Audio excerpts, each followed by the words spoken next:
Naquele tempo, vieram algumas pessoas trazendo notícias a Jesus a respeito dos galileus que Pilatos tinha matado, misturando seu sangue com o dos sacrifícios que ofereciam. Jesus lhes respondeu: Vós pensais que esses galileus eram mais pecadores do que todos os outros galileus por terem sofrido tal coisa?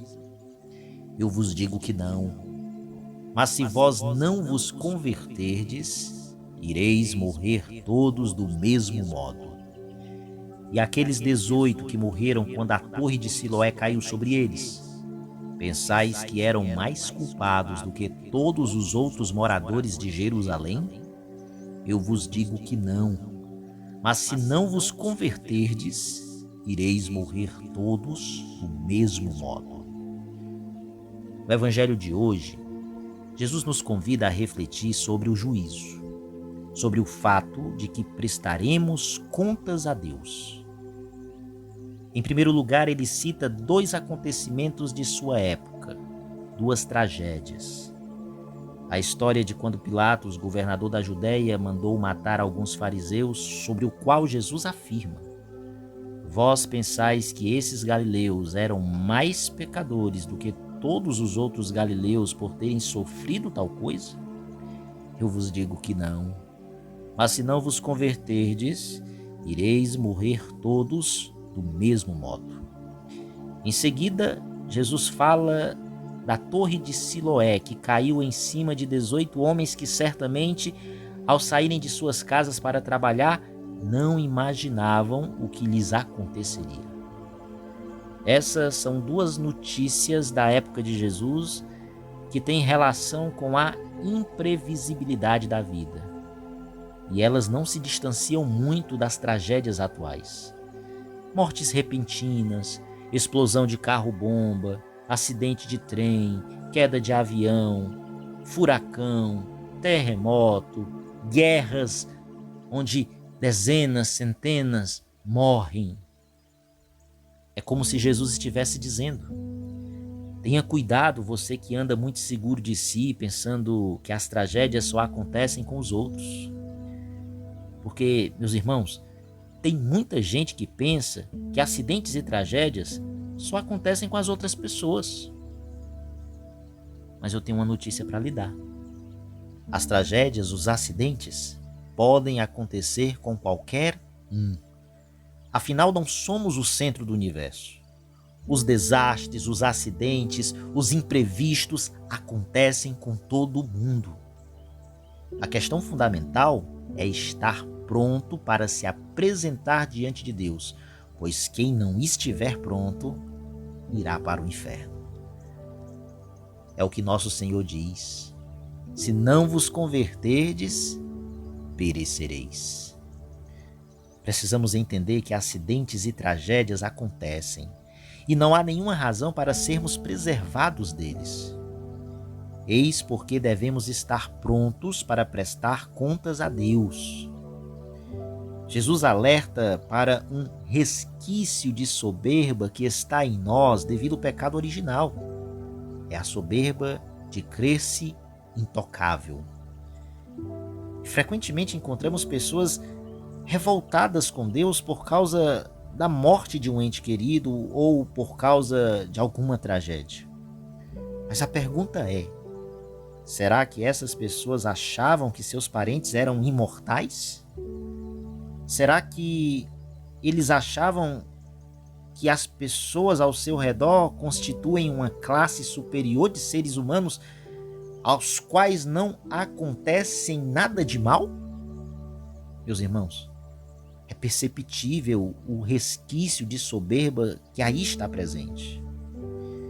Olha, o verdadeiro privilégio que nós temos não é de não nos acontecerem acidentes, de não passarmos por sofrimentos, por tragédias. O maior privilégio que nós temos é o de estarmos em estado de graça quando eles ocorrerem, quando os acidentes ocorrerem, quando as tragédias ocorrerem. Isso sim é privilégio. Isso sim é um dom valiosíssimo de Deus. Por isso diz o Senhor, é preciso que todos deem frutos de verdadeira penitência, porque se não vos converterdes, ireis morrer todos do mesmo modo. E para inculcar mais a fundo em seus ouvintes este importante ensinamento, Jesus recorre à parábola da figueira estéril. A doutrina espiritual aqui transmitida se deduz tanto do conteúdo como das circunstâncias em que a parábola é contada, e também do texto geral em que Jesus conta a parábola. Com relação à parábola e às circunstâncias, a gente percebe que se trata de uma exortação firme à penitência e de uma advertência clara sobre o juízo divino, que paira sobre quem não se converte. Alguns intérpretes veem a Deus Pai como dono da vinha e a Cristo o vinhateiro, assim como o povo de Israel na figueira. Outros, com muita mais razão, consideram que o dono da vinha é Deus e o próprio Cristo juiz. O vinhateiro representaria os apóstolos, ao passo que a figueira simbolizaria, em sentido próprio, os israelitas ou a igreja e, por extensão, toda a humanidade.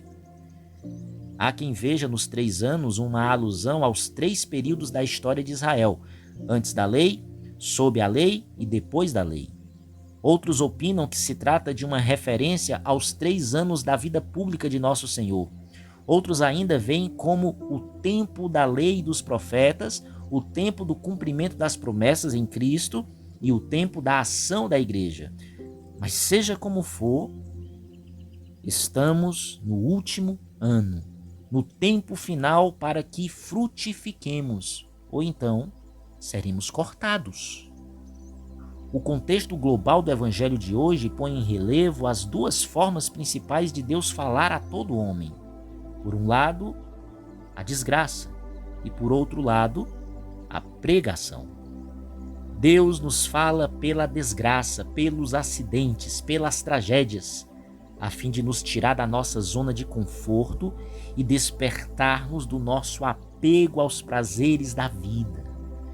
De fato, se a gente parar para prestar atenção, quantas conversões não tiveram início pela perda de um ente querido? Ou então, por causa de uma frustração amorosa? Ou devido a um fracasso profissional? Ou talvez depois de um acidente ou durante uma doença? Lógico que não é necessário sofrer a desgraça na própria pele. Basta muitas vezes reconhecer que grandes males, se podem abater-se sobre os outros, como aconteceu com os galileus e os 18 israelitas lá da Torre de Siloé, podem também cair um dia sobre nós. Mas Deus nos fala ainda pela pregação da palavra, a fim de que a nossa conversão, uma vez estimulada pelas tribulações da vida, possa crescer e aprofundar-se cada vez mais até que nos tornemos uma figueira boa, uma figueira frutuosa. É exatamente por isso que o Senhor, como vinhateiro paciente e cuidadoso, dá tempo inclusive aos maus e perversos, porque não tem limites o seu perdão, e é grande o seu desejo de colher do coração de todos nós frutos abundantes de amor e de gratidão. Por isso, aproveitemos o tempo presente, aproveitemos o momento presente e busquemos dar a Deus esses frutos e prestemos atenção à voz de Deus que nos fala pelas tragédias e pela pregação. Louvado seja o nome de nosso Senhor Jesus Cristo, para sempre seja louvado.